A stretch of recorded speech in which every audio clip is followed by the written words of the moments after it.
நெறைய நேரங்கள்ல நம்முடைய வாழ்க்கையில நமக்கு இருக்கிறது போதுமா? அப்படின்னு நம்ம கலங்குவோம்.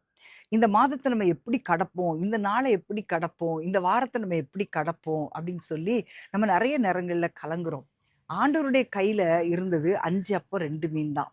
அதே ஆண்டவர் அத பார்த்து கலங்கல. அத பார்த்து ஸ்தோத்திரம் பண்ணி, வானத்தை அண்ணாந்து பார்த்து, அத அவர்களுக்கு கொடுத்து திருப்தி அடைய செய்தார்.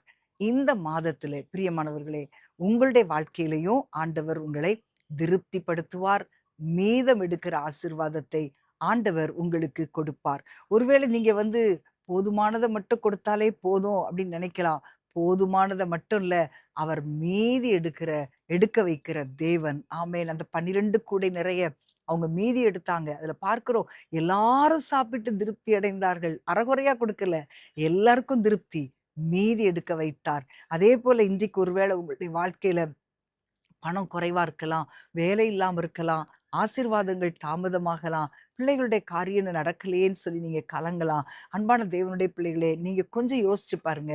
கர்த்தர் இன்றைக்கு இந்த மாதத்திலே உங்களை திருப்தி அடைய செய்வார். எதுலலாம் நீங்க திருப்தி இல்லாம ஒரு குறைவோடு இருந்தீங்களோ, அந்த ஒவ்வொரு காரியத்திலும் இந்த மாதத்திலே ஆண்டவர் உங்களை திருப்திப்படுத்துவார். உங்க கையில ஒரு சின்ன வேலை இருக்கலாம். ஒருவேளை உங்க கையில கொஞ்சம் அமௌண்ட் தான் இருக்கலாம். அது உங்களுக்கு பத்தாது. ஆனா அத ஆண்டவருடைய கையில நீங்க கொடுத்து பாருங்களேன்.